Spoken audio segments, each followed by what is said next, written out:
All right, so you get out from doing that bid at that time, and how old are you around this era, and like how does life change when you get home from that shit? Shit, when I came home from that one, I was taking it slow. You feel me? They was moving around with Tyga at the time. You feel me? Me and Tyga went to school together. Oh, okay. You feel me? That's my boy. You feel me? Me and Tyga went to school together with me, him, and my homie Dodie. You feel me? So they was moving around with Tyga and shit, but I was taking it slow, trying to do my family thing and shit. You feel me? I had a son, and I was just taking it slow. But then I ended up jumping right back in the field. You feel me? After a few months, you feel me? Sitting back, I'm like, man, I can't do this. I gotta get in the field, get some chili. You feel me? Because that's how I get it. You feel me? Like I gotta go out in the field and play ball. You feel me? And make some moves and connect some dots with some peoples and and shit like that. I was trying to jump on board with them when they had the shit going on, but I felt like, they was treating me like I was a nigga they didn't know. You feel me? I was like having to reintroduce myself to some niggas I knew already. So that sounds pretty much like what happened a couple weeks ago, where like you're around and you're like a big part of everything, but then people want to keep you in a certain place. They don't want to necessarily have you shining, so to an extent where you could take somebody else's shine. And that was kind of fucked up too, though, because I'm like, damn, how a nigga keeping a nigga away from my boy? You feel me, Tyga? That's my homie. You feel me? How a nigga keeping me away from him? So even though you got with him through Schoolboy Q, you feel me? I ain't gonna take that from him. That's how y'all really ended up connecting the dots and shit, because he was hanging with Q. You feel me? Okay. Q went to Gardena too. You feel me? So was H Crown the first Hoover that Tyga had anything to do with?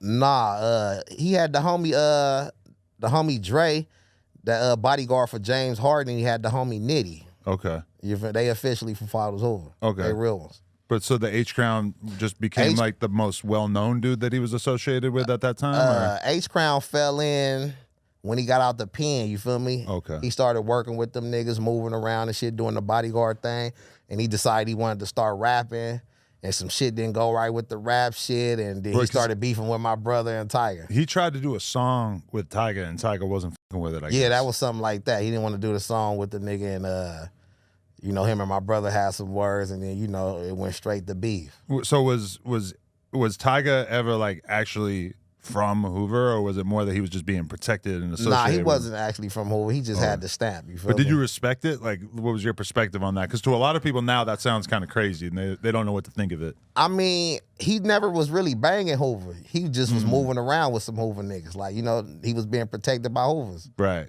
You feel me? So if he had been throwing up gang signs and shit like that, it would have been different? Yeah, a lot of niggas would have been like, man, what's up with Groove? He need to get put on the set. You feel me? Because when motherfuckers see you throwing it up, they like, wait, hold up. Right. You know what I'm saying? You can move around with some Hoovers and be protected by some, but when you start banging, throwing it up, they like, man, you got to get courted on. That's you feel crazy. me?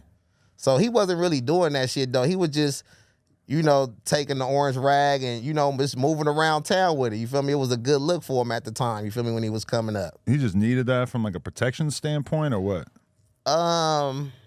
It was just a good look, man, to have an entourage, you feel me? Because if you coming in the game, and back then when niggas was coming up in the rap game, it would look better if you was moving around with an entourage of niggas, because everybody was doing it, you feel me? Right. So you wanted to have some type of protection, you feel me? But it was like he was making a lot of sort of like rock emo type shit, or like weird dance type songs, etc. So it's like certain people like wouldn't expect him to necessarily need to put himself into that lane. And now when you look at his music, it's all booty shaking anthems and all this shit. It's like, I don't know. People now look at him and they're like, that's crazy that he used to be running around with a shitload of gang members.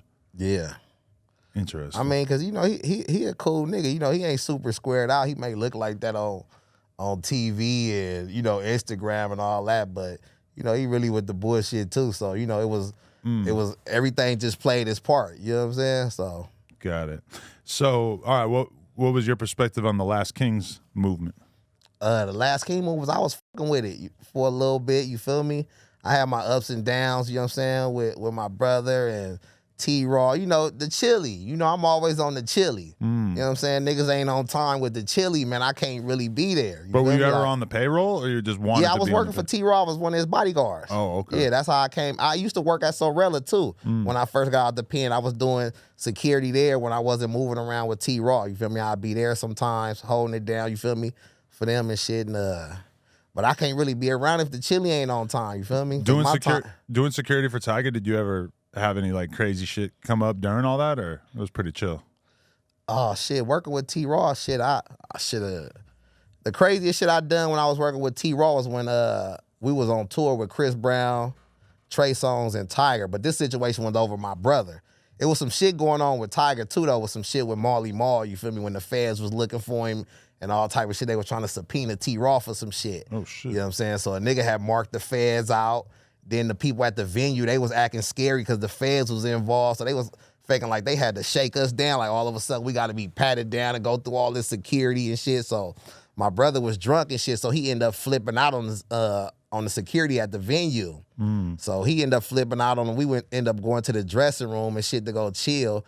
This nigga so drunk, he goes back out there to go get into it with the security and shit. So he get into it with the nigga. He pulled out a knife on him, all the shit. And then they like, the security nigga called the police and said he threatened them and all the shit. So we watching the show now. We you know how they be having the little private boxes for the rappers and shit where they can watch the show and shit. So we chilling right there and shit. And the security come with the police. They like, oh, we need to holler at them. So I'm like, oh, let me go see what's up. I'm gonna go out there with him. You feel me? So I step out there with him and shit. And the police trying to holler at him. One of the police dudes trying to talk to him, and then another one trying to like frisk him down. Like, hold on, put your hands behind it. I'm like, hold on, bro. We just talking. You ain't got to touch on my peoples and all that. Just let us chop game. Y'all stand right there. We gonna stand right here. You ain't got to touch nobody.